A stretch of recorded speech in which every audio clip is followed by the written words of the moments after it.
Hi, welcome back to Reading with Money. I'm Money, and today's video is a mix of things because I want to talk about a book that I just finished, and it also fits for something else I have to do.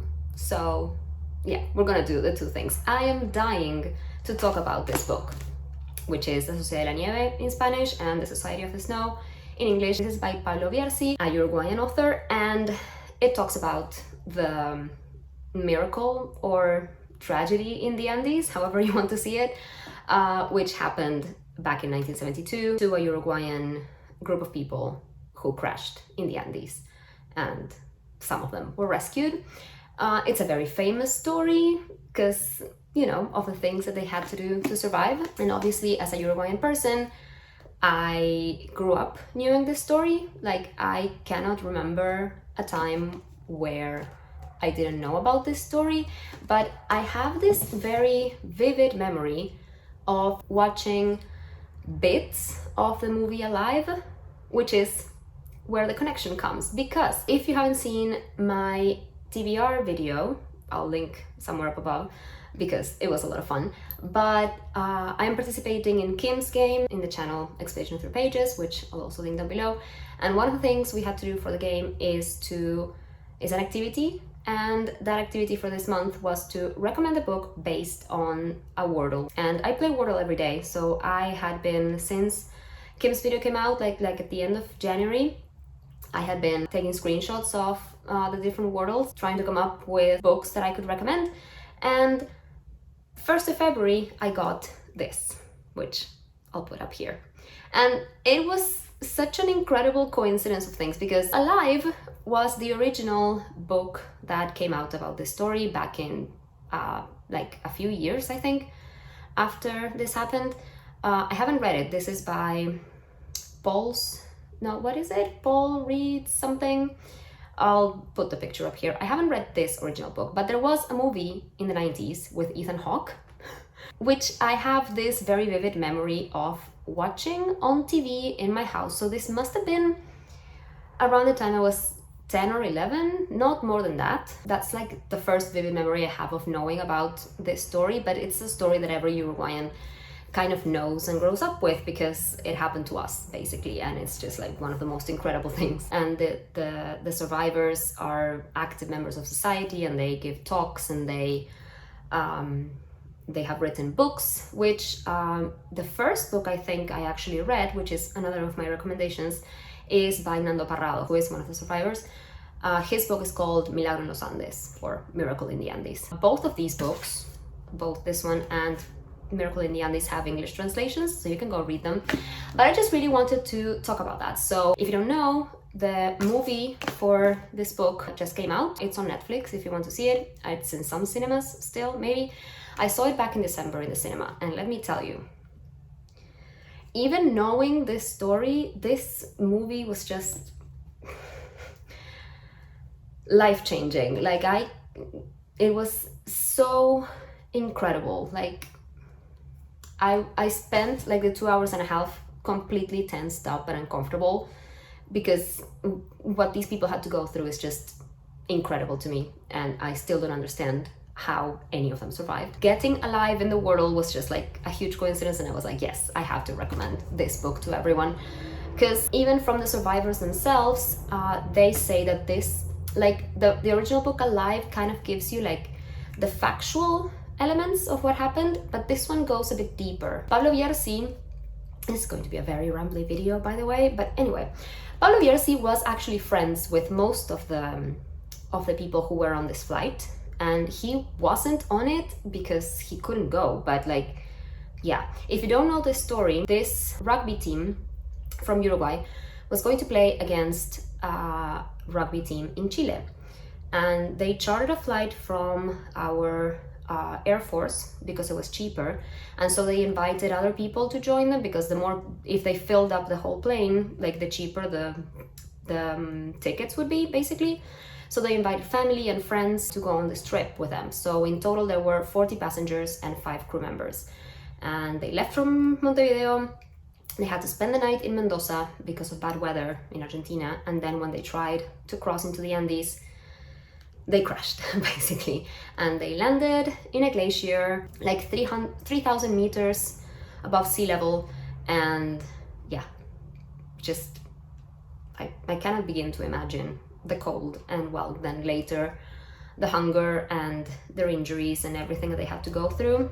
And where was I going with this? It's a story of survival, but it's also a story of how they formed this society. So in this book, you get a more emotional approach, because what Pablo Bierzi did was interview each one of the survivors, who were 16, and they all get like they all get their point of view across in this book. So you alternate between getting a chapter from one of the survivors and then the story as it goes along. So you kind of hear about things before they happen in the book, let's say, from survivors and their point of view on things, and then the thing happens and you're like, how did this happen? It's very emotional. I think I cried on like the first pages already, because there's a new introduction by Pablo Bierzi from this edition. As you can see, it has the Netflix logo because it's like a new edition. I just bought this, literally. This book came out back in 2008, and I don't know why I didn't read it then. So Pablo Bierzi writes a new introduction to this, and it just destroyed me. And then the director of the movie, Bayona, he also, there's a reproduction of an email that he sent to the survivors when he was trying to acquire the rights to make this into a film, and it just destroyed me again. And then there are so many things that these survivors tell that just, you know, they emotionally destroy you, like for real. Like, yeah, it's incredible. What happened to these people is incredible, but what is more incredible than that even is the way that all of them have been able to get back into their lives, especially living in such a small place as Uruguay, where we all know each other basically. And yeah, they have gone on to be successful businessmen, or they have been able to have families. There's just one quote that a lot of survivors say, and it's like, we were 45 on that plane and only 16 of us came back. But now we are more than 100 because they've each gone on to have families of their own. And that is just, it fills me with such emotion. Also the way that they talk about the people who didn't survive, and how all that they did and all that they gave is what allowed them to survive. Like, they all carry a piece of those that they left in the mountains with them. Yeah, it's just incredible. Also, for the ones who have seen this movie and have wondered about what happened to the people back home, who was looking for them and all of that, there's a chapter here that explicitly talks about the family members who kept looking for them. And there are some incredible stories here about how some of the parents were traveling back and forth and consulting people and getting on planes and getting on to go all around the Andes trying to find them, even when everyone had given up on them, because nobody had ever survived such a crash in the Andes before.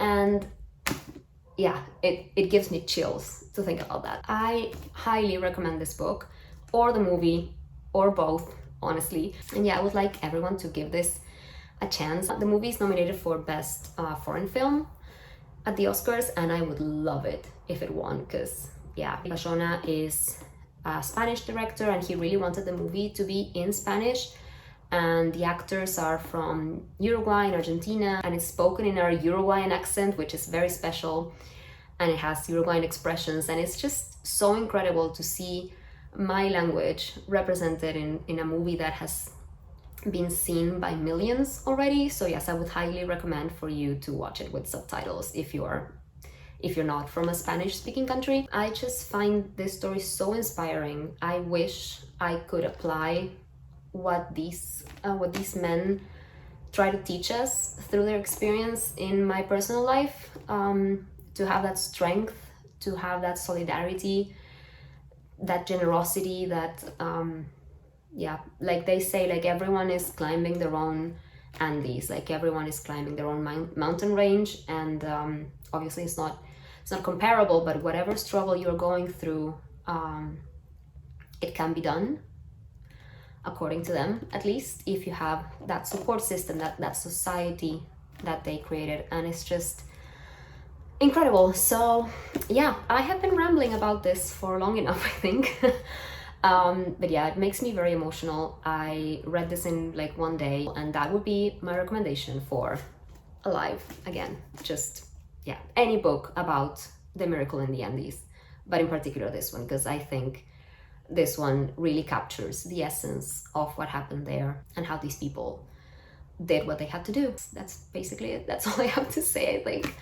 I get emotional, sorry. I hope you enjoyed this video. Leave a like if you did. Let me know if you have heard of this story before, if you have watched the movie, if you would like to read this book, or if you would like to hear more about this story, because I have been down a YouTube rabbit hole for the past month or so, because yeah, this story has always fascinated me, but obviously now my YouTube feed is completely full of this.